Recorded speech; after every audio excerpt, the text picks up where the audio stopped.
selamat datang di channel YouTube aku, Lita Della. Dan kali ini aku nggak sendirian, aku bersama Kak Intan. Halo. Terima kasih Kak Intan untuk waktunya hari Sama-sama, ini, Kak. untuk berbagi ilmunya. Terima kasih juga lo udah datang ke sini ya, Kak ya. Jadi buat teman-teman yang belum kenal Kak Intan, bisa cek di Instagramnya, nama Instagramnya Kak. Intan Ho. O-nya ada 5 ya, guys. Oke, jadi di video pertamaku kali ini kita bakal ngobrolin banyak hal.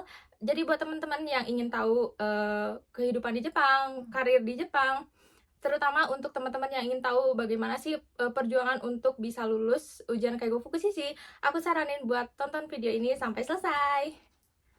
Oke Kak, kalau boleh tahu kesibukan Kak Intan tuh sekarang apa ya Kak? Kesibukannya ya, mungkin ada beberapa sih, Kak ya. Selain kerja, setelah itu ada juga bikin konten, entah itu di TikTok ataupun di Instagram. Kalau misalnya di YouTube udah agak kurang sih, Kak, sekarang tuh. Nah, selain itu, sekarang juga lagi coba-coba apa sih, ikutan affiliate TikTok gitu loh, Kak. Itu karena lumayan ya, Kak, buat jajan-jajan juga bisa. Terus ada juga beberapa juga aku jualan kayak hijab gitu loh, Kak. Sesama orang Indonesia kan di sini butuh banget tuh yang namanya hijab kan ya. Iya. Dan di situ aku kayak coba buat apa ya, mencoba berjualan, dan alhamdulillah ya lancar gitu, banyak tuh yang beli. Kayak gitu sih, Kak, paling kesibukan sekarang. Oh iya, Gitu. buat teman-teman yang mau pesan hijabnya juga bisa bisa ke Instagramnya apa Kak? Iya, nama Instagram itu tanibel.id. Oke, nanti cek ya Ya, Kak. nanti dicantumin di sini. Gimana sih cerita awalnya Kak Intan bisa berangkat ke Jepang? Itu awalnya kayak gimana sih Kak? Awalnya mungkin aku ceritain dulu ya, Kak ya, dari awal banget nih. Jadi ceritanya tuh aku pada saat itu masih di SMK Kesehatan Perawat. Nah, dari pas kelas akhir gitu, mau kelulusan di kelas 12. Nah, di situ aku pengennya tuh kuliah di universitas negeri yang ada di Indonesia. Salah satunya itu Universitas Pajajaran, Kak, tahu kan? Iya. Nah, pengen lanjut lagi jurusan keperawatan. Nah, pada saat itu tuh aku alhamdulillah termasuk siswa yang berprestasi gitu, Kak, kayak masuk selalu juara 1 gitu, juara 2 gitu-gitu. Nah, dari situ aku coba daftar lewat SNMPTN. Iya. Yang masanya itu lewat jalur rapat lah, ibaratnya simpelnya tuh kayak gitu. Nah, tapi pas hasil pengumumannya tuh dinyatakan tidak lulus. Dan itu sedikit ngedrop ya, Kak. Iya. Terus kayak udah kayak hopeless lah, nggak ada harapan apa-apa. Dan di situ tapi alhamdulillah mungkin takdirnya juga ya, Kak ya. Iya. Ada jalur kayak program dari sebuah LPK di Bandung. Aku boleh sebut namanya mungkin ya. Nama LPK itu Bahana Inspirasi Muda. Nah, itu tuh bekerja sama dengan SMK aku, program untuk kerja ke Jepang, ada juga program sekolahnya juga pada saat itu. Nah, dari saat itu tuh kayak sebenarnya Kak sama sekali gak kepikiran pengen ke Jepang tuh nggak ada gitu. Oh. Kan orang tuh kadang kan kayak pengen dari SMP atau apa gitu kan. Iya. Aku sama sekali nggak ada gitu loh, Kak. Suka Jepang juga enggak, nonton anime juga enggak. Jadi sama sekali zeng-zeng lah, ibaratnya kayak apa sih Jepang gitu. Aku malah mikirnya tuh Jepang tuh kayak orang-orang yang aneh, karena kan terpikirnya tuh daerah Tokyo-nya gitu loh, Kak, yang kayak hedon ataupun apa gitu, yang gayanya sangat gimana gitu kan, yang pergaulannya mungkin bebas dan lain sebagainya. Nah, dari situ sama sekali kepikiran. Cuman pas dari situ ada program yang datang dari LPK, terus menjelaskan lah kalau misalnya di situ ada program sekolahnya. Nah, dari situ aku kayak hari itu mulai tertarik gitu loh, Kak, kayak nggak tahu kenapa ya, mungkin udah dari takdirnya juga tiba-tiba tertarik gitu, kayak ih ini seru nih. Terus mana di saat itu tuh sekolahnya juga bukan hanya sekolah aja dengan uang sendiri gitu, Kak, dapat beasiswa juga kan. Itu salah satu tujuan aku sebenarnya setelah lulus sekolah SMK tuh pengen bayar pakai uang sendiri gitu loh, Kak. Jadi nggak mau ngebebanin orang tua. Itu tujuan aku tuh dari awal lulus tuh. Makanya kenapa aku pas awalnya ngincer universitas negeri supaya dapat beasiswa gitu awalnya. Tapi kan karena gagal, nah terus ada nih kesempatan lah ibaratnya untuk mendapatkan beasiswa ini gitu. Ibaratnya kita bisa sekolah di luar negeri, terus dapat beasiswa, nggak ngeluarin uang sepeser pun lah ibaratnya kayak gitu. Terus bisa juga kita sambil part time gitu loh, Kak. Dan itu kayak kesempatan yang sangat besar ya menurut aku ya, Kak, di situ. Kayak dari situ nggak tahu kenapa tiba-tiba tertarik, dan akhirnya aku ikutlah program itu. Masuklah aku ke LPK selama kayak proses belajar 6 bulanan sampai lulus JLPTN 4 itu. Nah, tapi dari saat itu tahun 2019 kalau nggak salah, lagi gunjang-gunjangnya corona gitu loh, Kak. Lagi membludak banget corona. Jadi banyak aku tuh harusnya pergi ke Jepang tuh di bulan 4 2019 kalau nggak salah. Nah, tapi karena ada corona jadi kayak ditutup gitu loh, nggak boleh masuk ke Jepang pada saat itu. Bener-bener dari negara manapun nggak boleh. Dan dari situ tuh diundur lah ibaratnya tuh. Jadi di bulan 10 aku masuknya tuh ke Jepang tuh. Nah, dari situ aku berangkatlah ke Jepang di bulan 10 dan menjalani proses masuk ke Nihongo Gakko gitu. Di Nihongo Gakko. Oh ya, sebelumnya itu sebelum ke Nihongo Gakko tuh kayak ada wawancara juga, Kak. Kayak wawancara untuk mendapatkan beasiswa itu.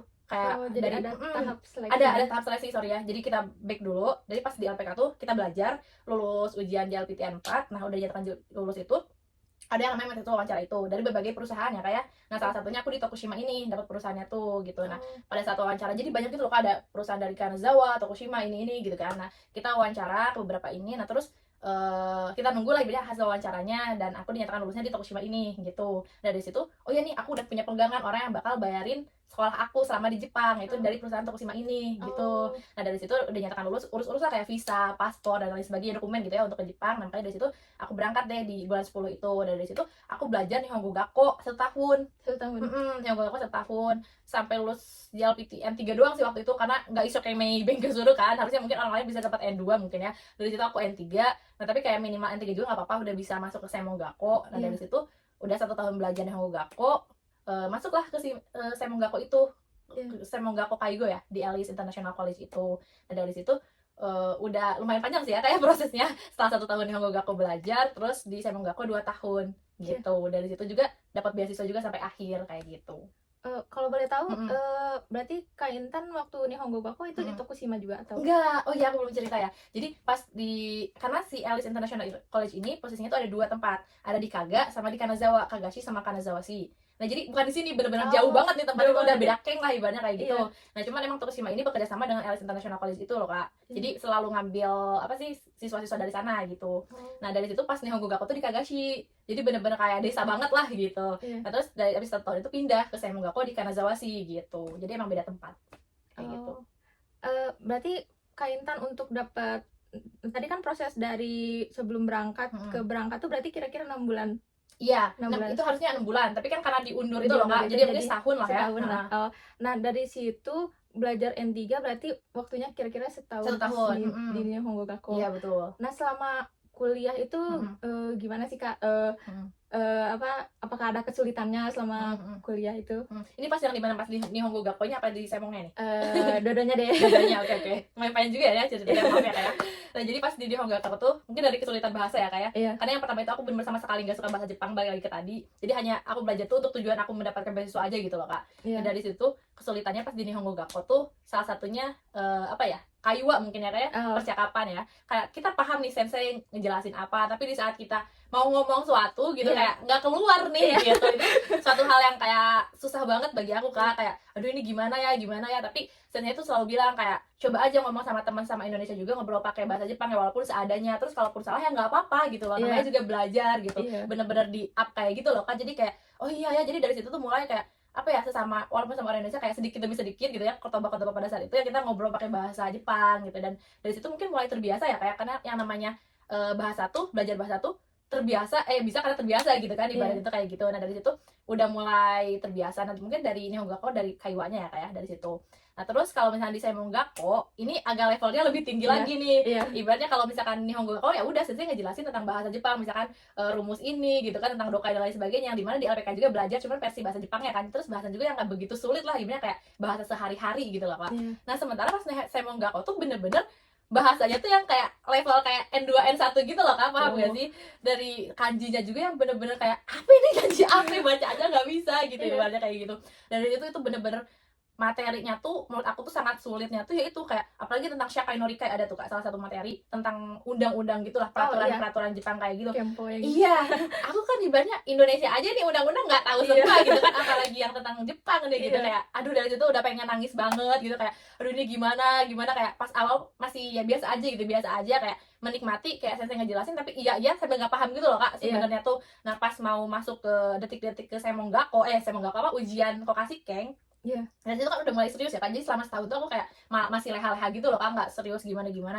Nah pas tahun kedua mau ujian Kokashikeng tuh udah bener-bener apa ya, kayak serius lah gitu, kayak sensei juga kayak ayo belajar yang bener gini-gini, kamu mau lulus apa enggak, masa nanti nggak lulus malu gitu kan, dan lain sebagainya. Terus sensei selalu mengancam tuh anak-anak Tokushima tuh pada lulus ya, nggak ada yang nggak lulus digituin. Jadi kayak iya sensei, iya aku masih bisa gitu kan. Kayak dari situ kayak mulai deh tuh kayak sebelum misalkan besok ada pelajaran apa, aku belajar gitu sebelum berangkat ke sekolah tuh, berangkat kuliah tuh aku belajar dulu di Apato gitu, kayak baca-baca pelajaran untuk besok gitu, supaya nanti pas saya jelasin tuh oh aku udah paham nih kayak gitu. Selama setahun sebelumnya tuh aku sama sekali nggak buka buku loh Kak, paham gak sih, kayak ya udah berangkat sekolah pulang gitu. Jadi kayak sama sekali masuk kanan keluar kiri gitu. Dan dari situ kayak suatu kesalahan yang fatal banget sih. Jadi kayak aku lebih serius di tahun kedua sih Kak, kayak gitu. Seimon Gakko berarti 2 tahun. Iya 2 tahun. Jadi total sama Nihongo Gakko jadi 3 tahun. Oh jadi pas selama kuliah itu kan sambil arubaito. Iya. Di Kaigo juga Kak? Iya betul, di Kaigo juga. Nah itu salah satu yang jadi apa ya, berat juga sih Kak sebenarnya, selain yang tadi kalau di Seimon Gakko materinya ya, lebih ke kegiatan kita sehari-harinya juga Kak.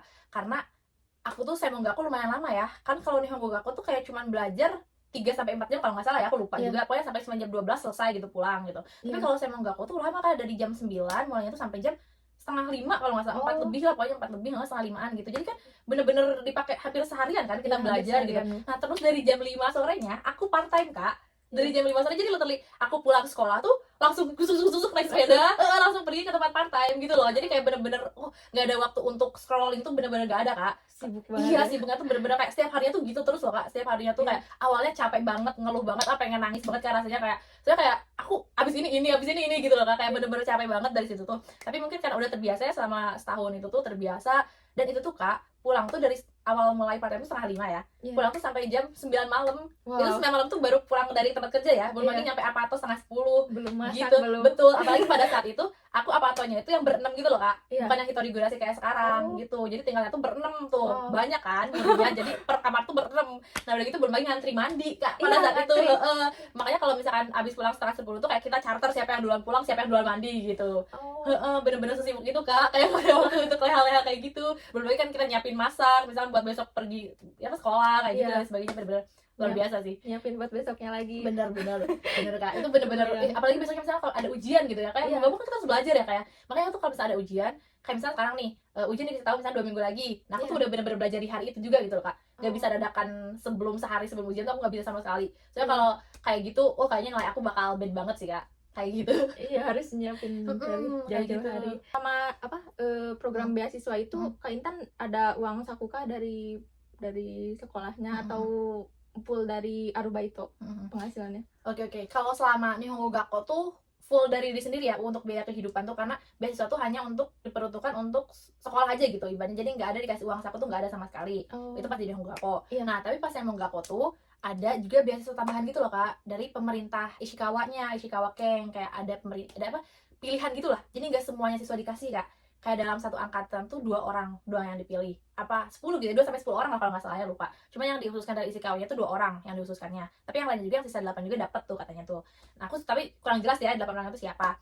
Nah pada saat itu di tahun kedua apa pertama ya, aku lupa, kayaknya tahun kedua deh. Kalau pas selama tahun pertama tuh benar-benar nggak dapat uang saku apa, literally dari part time aku Part-time. gitu. Nah tapi pas yang tahun kedua itu sensei ngasih tahu kalau misalnya di setiap tahun kedua tuh ada beasiswa itu yang dari pemerintah Ishikawa untuk anak-anak yang sekolah di Semongaku, dan itu tuh gak semuanya yang tadi aku bilang terpilih itu, dan Oh. alhamdulillahnya aku menjadi salah satu yang terpilih gitu Kak, Oh. karena dilihat dari nilai-nilai setiap hasil semester ujian gitu loh Kak. Iya. Kalau misalkan nilainya tuh ibaratnya nggak pernah remet gitu orangnya tuh, terus yang nilainya tuh selalu stabil, misalnya tuh AA semua gitu, jadi Iya. benar-benar terpilih banget gitu. Nah itu dapat tuh Kak uang saku, dan itu lumayan Oh. cukup besar menurut aku kayak gitu.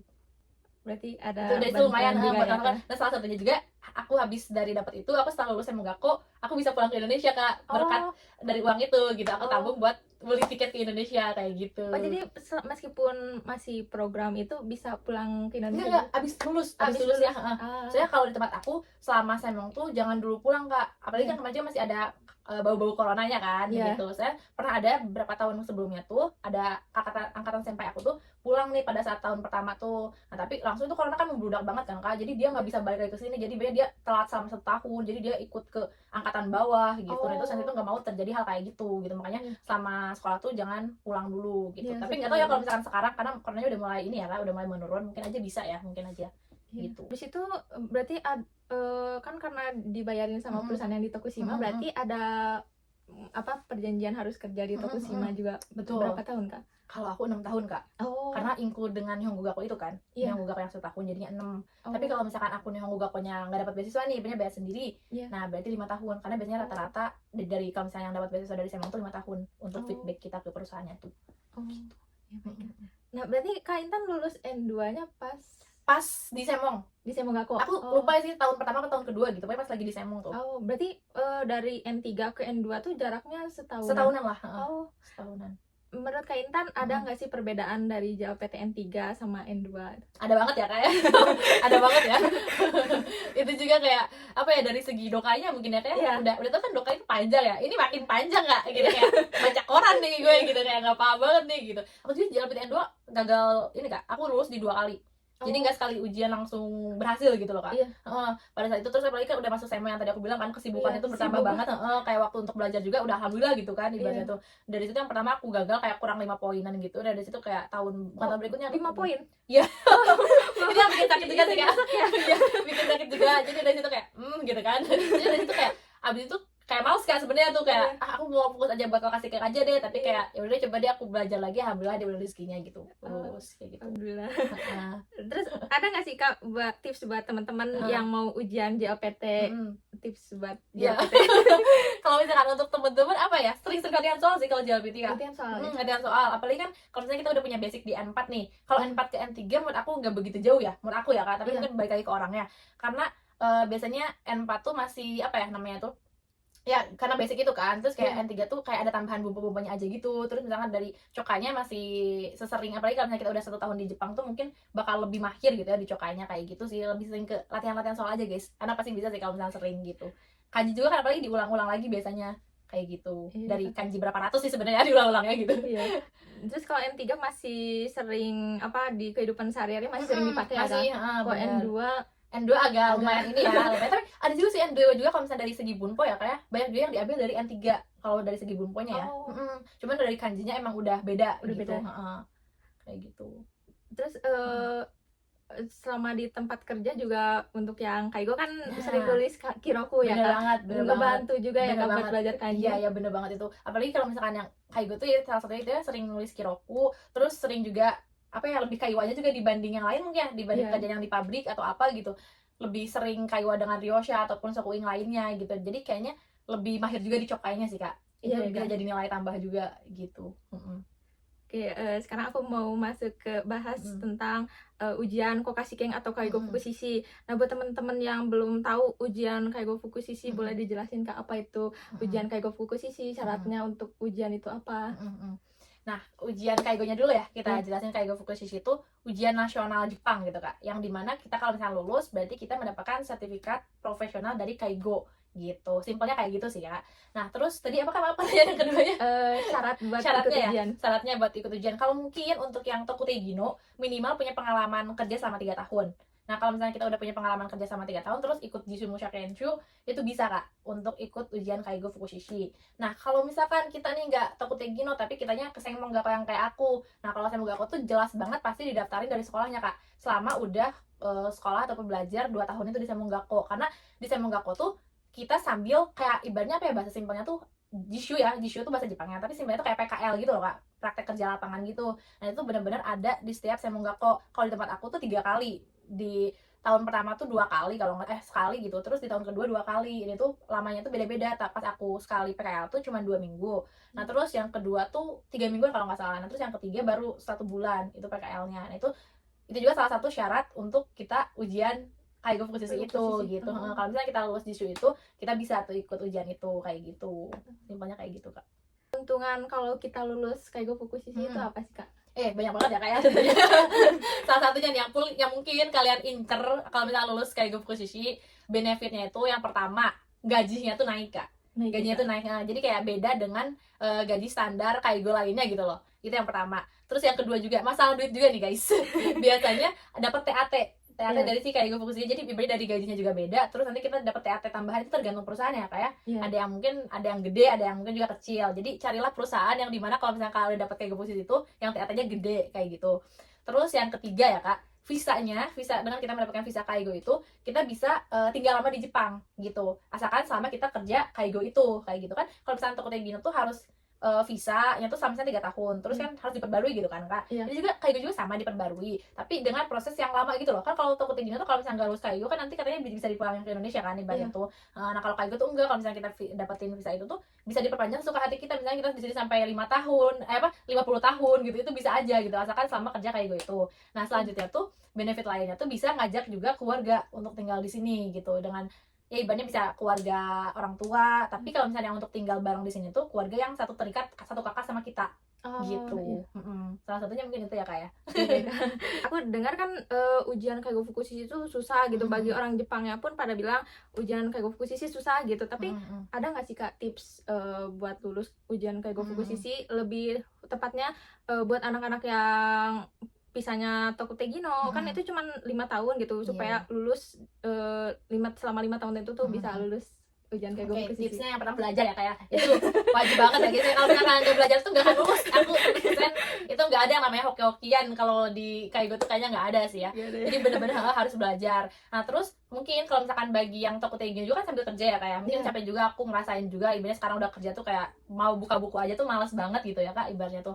Nah dari situ tuh mungkin salah satunya harus ada teman untuk belajar gitu loh guys. Kayak misalkan kan sekarang udah banyak nih kayak yang buka pembelajaran online untuk ikut Kaigo Fukushiki ya kayak kelas-kelas online kayak gitu kan udah banyak ya aku lihat tuh ternyata alhamdulillah. Terus kan yang banyak juga yang ngajarnya tuh sama orang Indonesia juga gitu kan, yang dimana jadi di saat kita nggak paham tuh bisa dijelasin kan oleh senseinya tersebut gitu kan. Nah itu mungkin salah satu jadi tips juga buat nanti kalian ikut ujian Kaigo Fukushiki gitu kan. Jadi daripada sendiri gitu kan males gitu kan, yang lebih baik itu ikut ujian kelas online juga, menurut aku sangat worth it sih kak.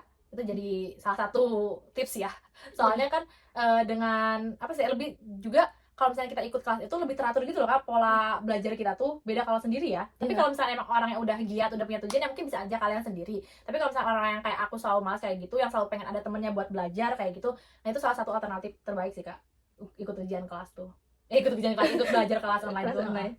Kalau misalnya bisa digambarkan gitu kak, ujian Kaigo Fukushiki itu mencakup bahas apa aja gitu kak? Banyak ya kak.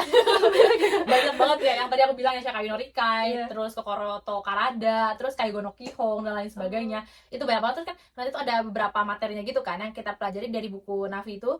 Biasanya ada tuh dari per part materi-materinya itu, nanti jadi ujiannya tuh dibagi 2 sistem gitu loh kak, 2 sesi gitu. Ada yang Gozeng sama Gugo gitu. Nah nanti yang Gozeng tuh bagian apa-apa aja gitu, yang Gugo tuh bagian apa-apa. Lumayan juga banyak sih ininya, si materi-materinya. Rekomendasi buku untuk ujian Kaigo Fukushiki kak? Ya itu ya salah satunya tadi aku sebutin guys, buku Nabi. Mungkin nanti aku bisa liatin ya kayak nanti di spill di sini. Itu salah satu juga sensei aku ngasih lewat apa ya, pembelajarannya itu lewat buku itu gitu, lewat buku Nabi itu, karena materinya bener-bener mungkin mudah dipahami ya guys, karena ada gambar-gambarnya juga. Karena kan kita sering suka ya kak kalau misalnya ada gambar-gambar lucu gitu kan, gemes gitu buat masuk ke otaknya juga mungkin lebih gampang dibanding yang semua tuh tulisan semua gitu loh kak. Kalau tulisan semua apa nih gitu nggak paham gitu kan. Kalau misalnya ada gambar, setidaknya dengan lihat gambar oh ya kita pahami maksudnya apa kayak gitu. Itu salah satu rekomendasinya juga. Terus ada juga latihan-latihan soalnya kayak apa sih, Kakomondai gitu loh, kayak soal-soal sebelum-sebelumnya. Jadi kan Kaigo tuh per tahun ya kayak. Nah itu ada dalam satu buku itu tuh misalkan kumpulan 5 tahun soal ujian Kaigo sebelumnya kayak gitu. Dari situ kita bisa belajar kayak itu, dan menurut aku worth it banget tuh. Gini loh kak, karena kebanyakan ya sensei aku juga bilang kayak ujian Kaigo Fukushiki itu biasanya diulang-ulang gitu loh pertanyaannya tuh. Jadi walaupun nggak sama ya jawabannya, tapi misalkan soal yang pertama di saat itu tuh ngejelasin tentang apa misalkan dalam satu soal itu, terus ada pilihan ganda kan kak. Pilihan gandanya itu bukan ABC sih, 1, 2, 3, 4, 5 kalau nggak salah tuh. Nah udah gitu misalkan tuh jawaban di tahun ini tuh yang tentang si satu itu, misalkan tentang normalization, misalkan yang di Shakai no Rikai itu. Tapi yang keduanya tuh di tahun berikutnya tuh biasanya kalau misalnya di tahun ini si yang ngebahas tentang soal itu tuh normalization, itu yakin banget di tahun berikutnya nggak ada tentang normalization. Jadi kayak kita skip aja gitu tentang itu tuh, kita bahas yang pilihan 2, 3, 4, 5 nya gitu kak. Saran yang apa ya dikasih tahu sama sensei aku tuh kayak gitu, karena nggak mungkin setiap tahun tuh ada soal yang sama tuh, nggak mungkin katanya. Jadi kenapa kita wajib belajar dari Kakomondai, dari soal-soal sebelumnya untuk kita menganalisis gitu loh kak. Oh ternyata soal ini udah keluar nih di sini, jadi kayaknya di berikutnya aku ikut ujian tuh nggak akan keluar. Jadi kayak ya udahlah cukup baca doang gitu, nggak perlu dipahami gitu kak. Itu salah satu tips juga untuk lulus ujian Kaigo. Gitu. Kalau misalnya untuk yang program Seimogako kayak kakak, kalau misalnya ujian Kaigo Fukushiki terus gagal, terus apakah masih ada kesempatan lagi? Masih kak, tentunya masih. Soalnya kemarin juga pas di angkatan aku tuh ada 5 orang kalau nggak salah yang nggak lulus, tuh. Nah terus bisa ada kesempatan di berikutnya 2 kali lagi kalau nggak salah ya, dari sama 3 kali kalau nggak salah kesempatannya tuh. Jadi kalau sekali nggak lulus tuh 2 kali berikutnya masih bisa ikut. Gitu. Kalau misalnya sampai 3 kali itu gagal terus berarti. Nah untuk itu ya kan sebenarnya aku nggak tahu ya bener apa enggaknya nih yang aku omongin ya. Saya dulu tuh pernah denger pas di angkatan aku tuh, kalau nggak salah angkatan terakhir, yang dimana katanya kalaupun nggak lulus ujian Kaigo Fukushiki tapi kita lulus Seimogako, kita akan tetap mendapatkan visa Kaigo itu gitu katanya di peraturan undang-undang yang sampai di tahun kemarin aku lulus 2024 ya. Di tahun 2024 tuh katanya kayak gitu. Nah tapi kalau misalkan di tahun berikutnya yang nggak lulus selama yang 3 kali itu ujian, katanya udah nggak bisa diperpanjang lagi, jadi udah sehabisnya di visa itu katanya kayak gitu. Tapi itu nggak tahu ya guys, aku bener apa enggaknya, aku hanya mendengar saja. Nanti coba kalian komen aja bener apa enggaknya kayak gitu. Gimana sih cara Kak Intan untuk memanajemen waktu supaya kayak waktu itu kan Kak Intan targetnya Kaigo Fukushiki sama aja PT, kan itu pasti belajarnya harus fokus, terus harus kerja juga. Gimana sih cara memanajemen waktu? Kalau aku tuh dibikin kayak to do list gitu loh kak, jadi aku tulis kegiatan aku selama seminggu. Iya. Gitu. Jadi aku kayak tulis di tabel gitu, bikin tabel. Nah kayak misalkan hari Senin nih aku harus ngapain, misalkan kayak sekolah nih dari start di jam 9, terus yang tadi apa sih pulang, misalnya sampai pulang part time tuh di jam 10. Nah dari jam 10 tuh aku ibaratnya harus mandi, harus ini, jadi jam 11 tuh udah kelar semua. Dan dari situ aku baca-baca buku nih, apa yang aku pelajari di hari Senin itu. Misalkan tuh karena misalkan Selasa ada ujian atau apa, berarti aku fokusyu lagi misalkan tuh di hari itu. Tapi kalau misalkan nggak ada apa-apa nih, nggak ada ujian apa-apa, misalkan tuh lagi free gitu kan tentang desain Monggako tuh, ya berarti aku fokusnya ke JLPT. Kayak gitu kak. Jadi bener-bener dibikin selama 1 minggu tuh kegiatan apa aja yang harus aku lakuin gitu. Berarti sehari belajarnya berapa jam kak? Kalau sehari ya, kalau misalnya sehari itu bisa 1 sampai 2 jam. Iya.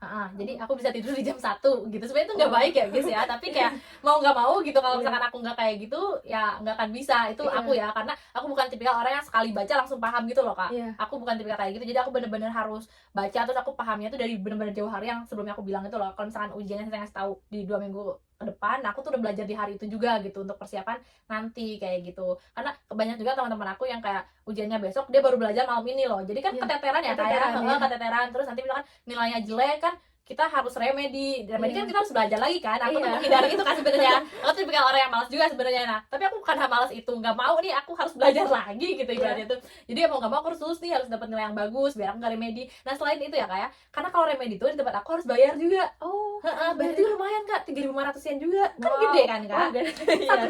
Dalam satu mapel kita remedi 3.500 lumayan. Apalagi kalau misalnya 2-3 mapel gitu kan. Jadi kayak sebisa mungkin aku nggak boleh remedi demi duit aku nggak aman gitu.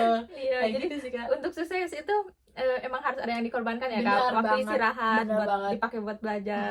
Gitu, nggak bisa kayak secara instan gitu tuh, nggak ada. Apalagi kan ujian di Semong tuh ya kak, bukan pilihan ganda gitu loh, kayak bener-bener esai. Wow. Gitu. Jadi kan esai nulis pakai kanji juga kan kak. Ibaratnya maksudnya sebenarnya ganda juga kan nggak mungkin kan kak ibaratnya. Jadi kadang kalau misalnya aku tuh kayak gini kak, ala-ala aku belajar kalau misalkan ujian ya. Jadi misalkan tuh nanti saya kan bisa kasih tahu ini materi, kita kan materi baru selesai sampai sini misalkan tuh. Ya udah kamu baca semua dari materi 1 sampai materi halaman 50, kan dari halaman 1 sampai 50 gitu. Nah, saya itu nggak ngasih tahu part-part mananya gitu loh kak. Beda kan kalau misalnya kisi-kisi dulu pas kita di Indonesia kan biasanya ada tentang ini, baca-baca tentang ini gitu kan. Kalau di yang soal aku tuh gak kayak gitu. Jadi ya udah kan aku udah jelasin, saya udah jelasin ini, nah kamu baca aja dari halaman 1 sampai 50. Jadi kita bener-bener baca dari situ kak, kita ini. Terus kayak sensei yang pas dulu bener-bener pas apa sih, pas sensei ngejelasin materi itu kita harus merhatiin tuh. Karena apa? Karena sensei biasanya pas lagi ngejelasin materi ini penting nih gitu. Nah biasanya sensei yang sebut penting itu tuh keluar di ujian gitu loh. Nah jadi aku dari situ ini kayaknya penting deh. Nah dari situ aku baca, terus aku hafalin, terus aku tulis. Gitu cara aku belajar tuh kak. Jadi beneran apa yang aku tadi hafalin tuh bukan hanya keluar dari mulut, tapi aku tulis juga kak, sekalian latihan juga. Soalnya kan kalau gitu nanti bisa kepotong habis waktu ya pas selama ujian tuh. Nanti banyak kan nuliskan juga lumayan ribet ya kak kayak gitu. Salah satu itu guys. Jadi kayak kalian tuh bukan cuma ngapalin doang, sembari ditulis juga gitu. Tulis beberapa kali sampai kalian bener-bener hafal banget di luar kepala gitu. Gitu Emang juga harus latihan ya kak bener kuncinya. bener banget. Terus kalau guru di Jepang apa bedanya kak sama guru-guru di Indonesia? Apa ya bedanya? Apakah sama? Kalau bisa jujur sebenarnya sama ya. Kayak cara mereka ini apa sih namanya tuh mengajarnya tuh sebenarnya sama-sama aja ya, untuk mengajar supaya murid-muridnya pada pinter gitu ya kayak. Bedanya dari apa ya? Mungkin dari segi humor ya kali ya. Dari segi humornya mungkin kalau misalnya di Indonesia juga semuanya ada humornya, mungkin guru matematikanya lebih ke killer atau gimana gitu. Nah tapi di Jepang juga ada kak guru yang killer kayak gitu. Sebenarnya jadi kayak 11-12 lah menurut aku. Kayak gitu, nggak ada yang beda spesifik kayak gimana tuh nggak ada. Oke kak. Kan pada saat kita mau ada tujuan mau ujian nih, tapi kan penghalangnya tuh bukan dari orang lain, tapi diri kita sendiri gitu. Rasa malas gitu. Gimana sih kak cara memanajemen kalau rasa malas tuh datang? Jadi kayak itu sulit juga sebenarnya, karena aku juga ada tipikal orang yang bukan setiap hari rajin gitu loh kak. Ada saatnya aku malas. Aku boleh cerita dulu ya kak. Jadi sebenarnya di saat aku malas tuh pas detik-detik mau ujian Kokashiken kan. Nah ada, kalau misalkan di tempat aku tuh, di SMA aku tuh ada latihan tryout gitu loh kak, kayak sebelum ujian itu. Jadi kita bener-bener kayak ngerjain kayak 125 soal itu yang menyerupai Kokashiken nanti. Jadi supaya nanti pas kita itu bisa memanage waktu pas di hari H-nya gitu loh kak, kita bisanya tuh di sampai mana gitu. Apakah kita bisa pas ngisi ujian selama sebanyak 125 soal itu kita bisa tepat waktu apa enggak gitu. Nah aku tuh di sekolah tuh sering banget saya tuh ngasih tryout selama 1 bulan sekali kalau nggak salah tuh. Nah karena pas awal aku bilang aku nggak sama sekali belajar itu kan, jadi kayak bener-bener apa yang saya jelasin tuh aku nggak paham. Nah pas di tryout pertama itu saya tuh netepin kayak ini karena pertama ya kalian harus lulus di nilai 50 gitu kan. Itu kan bener-bener di bawah banget kan kayak ibaratnya kan Kokashiken aja nggak kayak gitu kan, ibaratnya kan ini baru pertama kali tryout. Jadi sensei cuma netepin kayak gitu, terus materinya juga belum selesai semua dijelasin sama sensei, jadi sensei itu netepin kayak gitu. Nah udah kayak gitu nilai hasil aku tuh jeblok banget Kak, bener-bener jebloknya tuh aku nggak salah cuma dapat 40 sekian gitu, ibaratnya nggak lulus dari si 50 itu. Iya. Nah itu dari situ aku merasa apa ya, down banget gitu loh, kayak walaupun sebenarnya banyak juga teman-teman aku yang kayak gitu, tapi diri aku merasa ini gitu loh, kayak terbawahkan banget gitu. Aduh ini gimana, soalnya ada teman-teman aku juga beberapa yang udah bisa mencapai 50 ke atas itu. Nah terus kayak ujian yang kedua tryout juga masih sama Kak, nggak ada perubahan sama sekali tuh. Jadi kayak makinlah tertekan ya Kak dari situ, kayak makin aku wah ini aku nggak bisa dibiarin nih, ini rasa malas aku nggak bisa menghantui diri aku sendiri gitu kan Kak. Dan dari situ juga sempat aku nangis Kak di situ, sampai ibaratnya kan aku juga salah satu yang terpilih beasiswa itu ya Kak, dan itu juga jadi beban tersendiri bagi aku loh, paham gak sih Kak? Ibaratnya masa iya aku apa sih mengecewakan sensei aku yang udah mempercayakan kepada aku ngasih beasiswa tersebut gitu loh Kak. Jadi dari situ agak sedikit tekanan, aku sampai curhat ke sensei gitu kan Kak. Aku bener-bener apa ya, udah bingung banget gimana caranya aku belajar, aku nggak, jadi udah pasrah lah Kak, aku takut banget gak lulus nanti gimana dan lain sebagainya. Dari situ kayak sensei juga ngasih saran kayak kamu tuh lemahnya, misalkan dia ngeliatin kan dari materi apa kamu lemahnya di sini, kamu di sini, coba belajar, kamu enaknya temuin cara belajar kamu tuh yang nyaman kayak gimana, kayak gitu. Nah pada saat itu kan aku masih belajar sendiri kan Kak pada saat itu tuh. Nah ternyata cara nyamannya belajar aku tuh belajar bareng-bareng sama temen gitu loh Kak. Jadi ya aku tuh emang tipikal orang yang pengen penyendiri gitu di saat belajar, tapi kalau misalkan lebih enak sharing gampangnya tuh pas sama teman-teman juga. Jadi misalkan malam ini sebelum berangkat sekolah ya, malamnya tuh aku belajar sendiri dulu materi apa yang akan aku pelajari gitu kan, aku yang nggak pahamnya tuh apa. Terus abis itu besoknya bareng sama teman ngobrol, misalnya tuh ini bener nggak sih aku gini gini gini, misal kayak teman tuh oh iya. Terus kalau misalnya temen yang nggak bisa kita tanya juga, jadi saling nanya gitu. Kalau misalnya sama-sama udah stuck nih nggak paham satu sama lain, terus kita tanya ke senseinya gitu loh Kak. Dan itu salah satu juga di tempat aku tuh kayak bikin grup gitu loh, grup kayak enak belajar sama siapa kamu pilih gitu loh Kak, paham gak sih? Jadi nggak, kan ada ya Kak, kadang ditentuin sama sensei, misalkan grup kan kita kadang ada ini sama orang ya kan, kadang kan orang tuh nggak semua cocok gitu kan. Nah makanya sensei tuh kayak bikin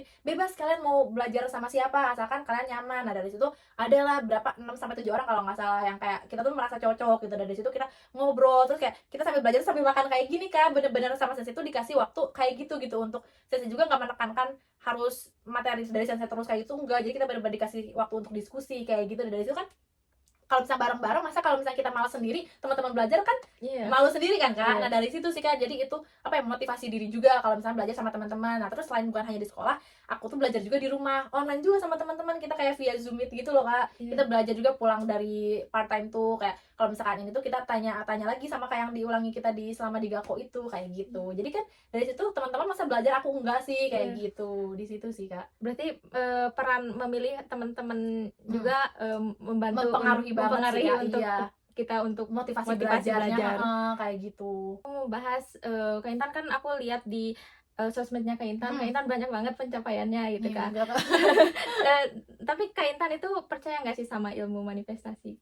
Percaya banget sih Kak, aku percaya banget. Karena aku dulu salah satu tujuan aku ke Jepang ya Kak ya, yang pertama itu aku nggak mau ngebebanin orang tua itu. Terus aku pengen banget apa ya namanya tuh, kayak banyak banget wishlist yang aku tulis gitu loh Kak, di catatan yang aku buat itu. Kayak aku pengen ngeberangkatin umroh gitu kan, pengen punya rumah sendiri gitu. Pokoknya banyak-banyak wishlist yang aku itu, yang ternyata alhamdulillah sekarang aku bisa gitu di titik itu, yang dimana dulu tuh kayak bisa nggak ya gitu loh Kak, kayak kayaknya nggak mungkin dulu. Tapi kayak aku punya niat itu, punya usaha itu, aku ibaratnya setiap harinya kayak menabung atau apa gitu kan, per setiap bulannya kayak aku nggak boleh boros, aku nggak boleh ini, buat mencapai tujuan itu gitu kan. Itu bener-bener manifesting di saat aku menulis semua wishlist itu, dan alhamdulillahnya bisa tercapai gitu loh Kak. Itu sangat-sangat berpengaruh sih menurut aku gitu. Apakah ada metode tertentu atau cuma nulis wishlistnya doang atau gimana Kak? Kalau metode khusus kayaknya nggak ada sih Kak. Ya, kan? Biasanya aku itu kayak setiap apa yang aku bilang, aku tuh selalu bikin kayak jurnal gitu loh Kak.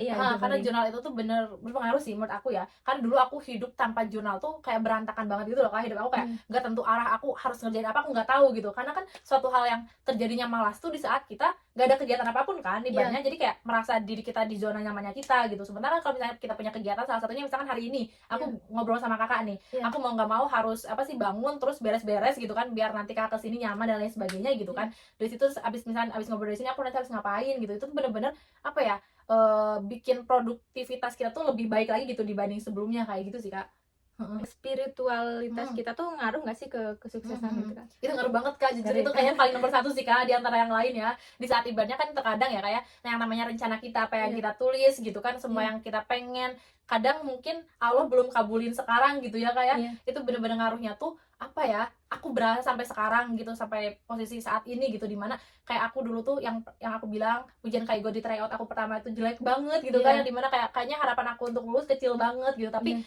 Allah tuh di hari H ngasih kemudahan gitu loh Kak, paham Oh. gak sih, kayak suatu hal yang gak kita duga tuh terjadi gitu, aku aja nggak Iya. tahu tiba-tiba kayak Allah tuh, ih Masya Allah ini mah lebih gede daripada nilai aku tryout sebelumnya gitu ibaratnya Iya. gitu, bahkan jauh lebih besar gitu.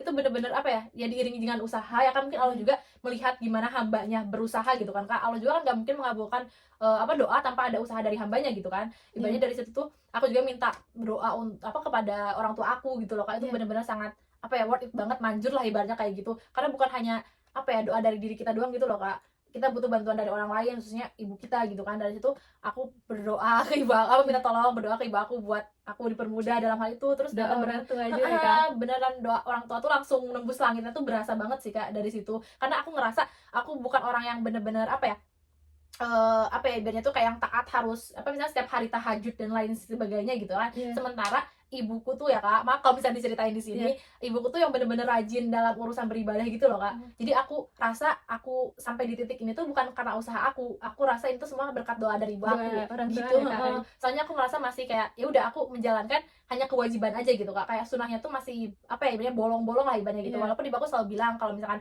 lagi libur gitu kan, ibaratnya biar apa, malam misalnya besok libur nih, malam itu diusahain tahajud gitu, biar ibaratnya nanti apa ya, ada waktu misalnya untuk istirahat kayak gitu. Ibu aku paham kalau misalkan kerja tuh capek dan lain sebagainya, tapi kan dengan kita seiring kayak misalnya seminggu 2 kali juga nanti bakal kebiasaan jadi rutin ya kayak Iya. gitu. Itu sering banget ibu aku nggak pernah apa ya, nggak pernah absen untuk ngechat aku jangan tinggalin sholat dan lain sebagainya, tuh pasti itu sih Kak yang selalu aku inget.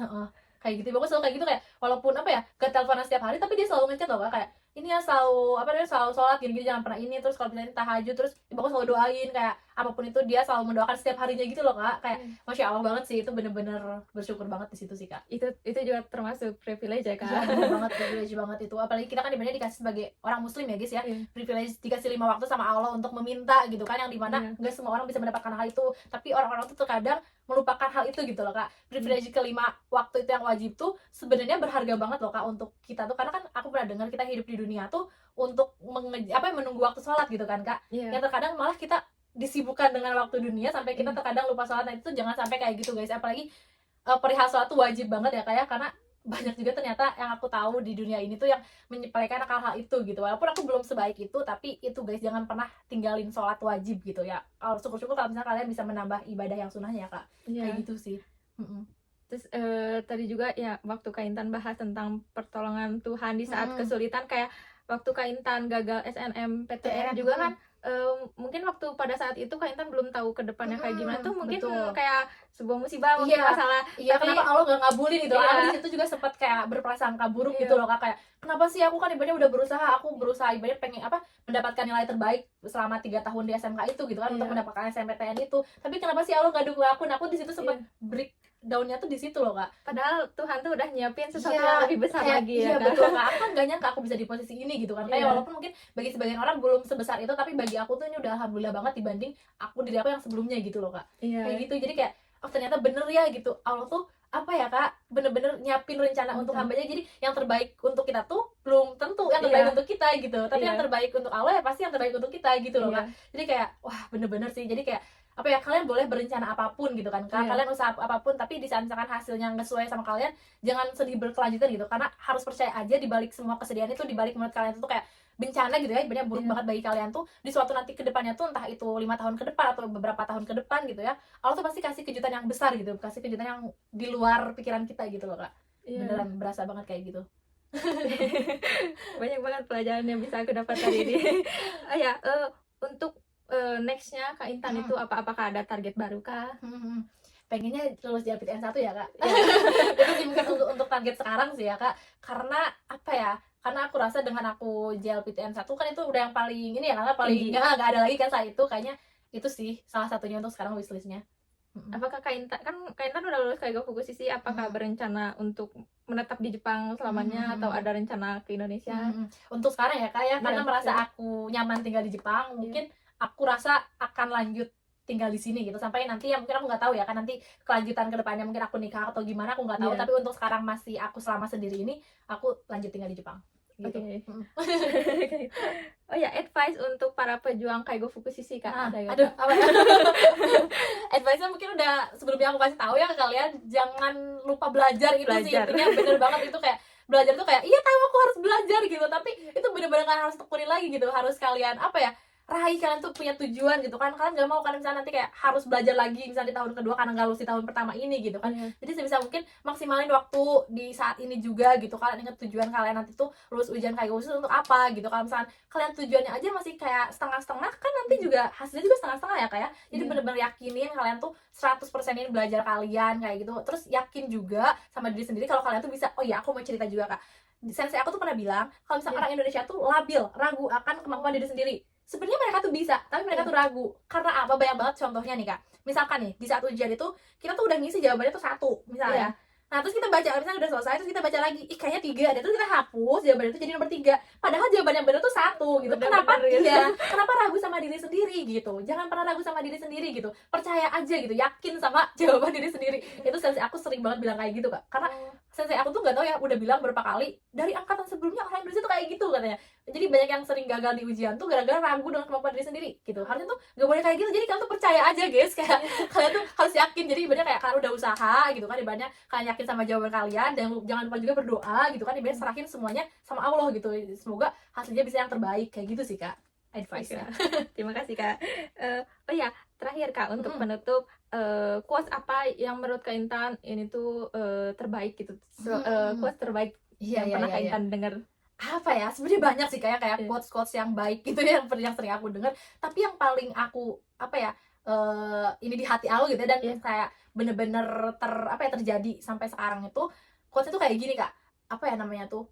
Boleh kamu kejar dunia, tapi jangan lupain akhirat. Itu sih Kak, kayak yang bener-bener sampai aku rasa sekarang gitu. Karena aku dulu pernah Kak, kayak masa-masa dimana aku cuman kejar dunianya aja nih, akhiratnya Iya. enggak gitu. Itu capeknya tuh capek banget Kak. Kayak ibaratnya capek iya, tapi hasilnya tuh nggak ada gitu, paham gak sih Kak? Iya. Kayak kita cuman menang capeknya doang gitu, berkahnya nggak ada gitu. Terus kosong juga di Iya, dalam. kayak kosong, nggak tenang, kayak gimana, kayak bener-bener jadi apa ya, orang yang buruk lah ibaratnya pada saat itu gitu. Bener-bener kayak semuanya jadi berantakan dan lain sebagainya. Nah, tapi kayak perlahan aku, oh iya ya, ternyata aku kehilangan tujuan awal aku gitu, ke sang pencipta aku gitu. Dari situ aku mulai kembali, dan alhamdulillah perlahan juga Allah mengembalikan semua hidup aku gitu loh Kak. Kayak gitu sih Kak, itu kayak bener-bener apa ya, kalian boleh deh kayak kalian mau kemana gitu kan, kayak kalian mau kejar kalian untuk pergi ke luar negeri Amerika atau apa gitu kan, ya ibaratnya notabene pergaulan bebas dan lain sebagainya. Tapi kalau misalnya kalian ingat diri kalian sendiri, kalian punya keimanan walaupun sebiji jarum apa ibaratnya kayak gitu ya, sekecil itu pun apa ya namanya tuh, jangan lupain akhirat lah gitu. Kayak gitu sih Kak. Oke, terima kasih Kak atas ilmunya hari ini. Sama-sama Kak. Banyak banget hal-hal baru yang aku pelajari hari ini. Semoga bermanfaat juga buat teman-teman juga, dan sampai jumpa di video aku berikutnya. Oke, terima kasih.